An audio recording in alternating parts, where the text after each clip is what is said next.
अमरावती अमरावती शहर का निर्माण भारत के सबसे हाईटेक सिटी के रूप में किया जा रहा है।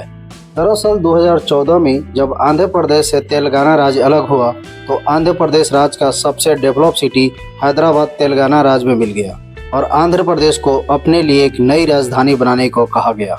लेकिन आंध्र प्रदेश 10 सालों तक राजधानी के रूप में अपना सारा काम हैदराबाद से कर सकता था, यानी 10 सालों तक हैदराबाद दोनों राज्यों के लिए कॉमन राजधानी रहेगी और इन 10 सालों में आंध्र प्रदेश को अपने लिए एक नई राजधानी बनानी होगी, जिसके लिए आंध्र प्रदेश के गुंटूर जिले में कृष्णा नदी के दक्षिणी तट पर अमरावती शहर को बनाया जा रहा है। अब सवाल उठता है कि आखिर इसी जगह को क्यों चुना गया। दरअसल जब दोनों राज्य एक थे और राजधानी हैदराबाद था तो कुछ डिस्ट्रिक्ट वाले को अपने कैपिटल सिटी आने के लिए 800 किलोमीटर का सफर तय करना पड़ता था। इसी को देखते हुए आंध्र प्रदेश के बीचों बीच इस जगह को चुना गया। साथ ही इसका लोकेशन कृष्णा नदी के तट पर था और दुनिया की किसी भी कंट्री या शहर के डेवलपमेंट की बात की जाए तो नदी या समुद्र के किनारे बसे हुए शहर या कंट्री का विकास ज़्यादा होता है। अमरावती शब्द तेलुगु राजाओं के प्राचीन राजधानी अमरावती मंदिर के ऐतिहासिक शहर से लिया गया है। अमरावती शहर विजयवाड़ा से 20 किलोमीटर दूर लगभग 217 स्क्वायर किलोमीटर फैला हुआ है। इसके लिए 25 गांव के 24,000 से ज़्यादा किसानों ने अपने लगभग 30,000 से ज़्यादा एकड़ ज़मीन को सरकार को दान कर दिया। ये भारत के इतिहास में अब तक की सबसे बड़ी भूमि दान है।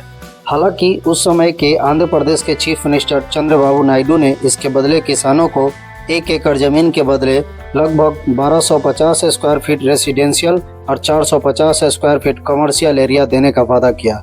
साथ ही जिनकी उपजाऊ ज़मीन थी उनको ये 1250 स्क्वायर फीट और 450 स्क्वायर फीट एरिया मिलने तक 50,000 रुपये एनुअली मुआवजा दिया जाएगा। यही वजह है कि इतने बड़े प्रोजेक्ट के लिए सिर्फ 100 दिन में जमीन एक्वायर कर लिया गया। नहीं तो आप जानते हैं कि देश के किसी भी प्रोजेक्ट को पूरा करने के लिए कोई टाइम दिया जाता है, उसका 80% से ज़्यादा टाइम लैंड एक्वायर में ही चला जाता है और प्रोजेक्ट पूरा होने में तय समय से दुगने और तिगने टाइम लगते हैं। ज़मीन एक्वायर करने के बाद उसके आर्किटेक्चर के लिए लंदन और सिंगापुर की कंपनियों से कॉन्ट्रैक्ट किया गया और आधुनिक मोस्ट एडवांस और हाईटेक शहर बनाने का काम शुरू हुआ। उस समय उसकी कुल लागत कीमत लगभग 50,000 करोड़ था। चंद्रबाबू नायडू का मानना था कि आंध्र प्रदेश की राजधानी एक ही शहर में हो, यानी एक ही शहर में आंध्र प्रदेश की हाई कोर्ट, सचिवालय, विधानसभा और विधायकों के लिए फ्लैट और जितने भी डिपार्टमेंट का मेन ऑफिस है सभी अमरावती सिटी में ही हो, ताकि किसी भी गवर्नमेंट काम को एक ही शहर में किया जा सके। साथ ही गवर्नमेंट ऑफिस के बीच कोऑर्डिनेट बनाना भी आसान हो। अमरावती सिटी बनाने के लिए APCRDA यानी Andhra Pradesh capital region development authority बनाया गया। इसका काम इन 10 सालों में पैसे कलेक्ट करना और सिटी को कंप्लीट करना था। अब सवाल था कि आखिर इतना पैसा अमरावती के विकास के लिए कहां से आएंगे। इसके लिए वर्ल्ड बैंक से 2500 करोड़, एशियन इंफ्रास्ट्रक्चर बैंक से 1400 करोड़ और कुछ पैसे सिंगापुर से लिए गए और कुछ 132 संस्था ने अपनी ऑफिस और बिल्डिंग के लिए लैंड खरीदे। उससे भी कुछ पैसे का एडजस्टमेंट हुआ। फिर अक्टूबर 2015 को प्राइम मिनिस्टर नरेंद्र मोदी जी ने इसका शिलान्यास किया और शहर बनने का काम चालू हो गया। शहर बनने का 50% से ज्यादा काम पूरा हो गया था। जैसे रोड बन गए, बहुत सारे बिल्डिंग बन गई, विधानसभा, सचिवालय के बिल्डिंग बन गए, हाई कोर्ट की बिल्डिंग बन गई, कई प्राइवेट स्कूल, कॉलेज और हॉस्पिटल के बिल्डिंग बन गए।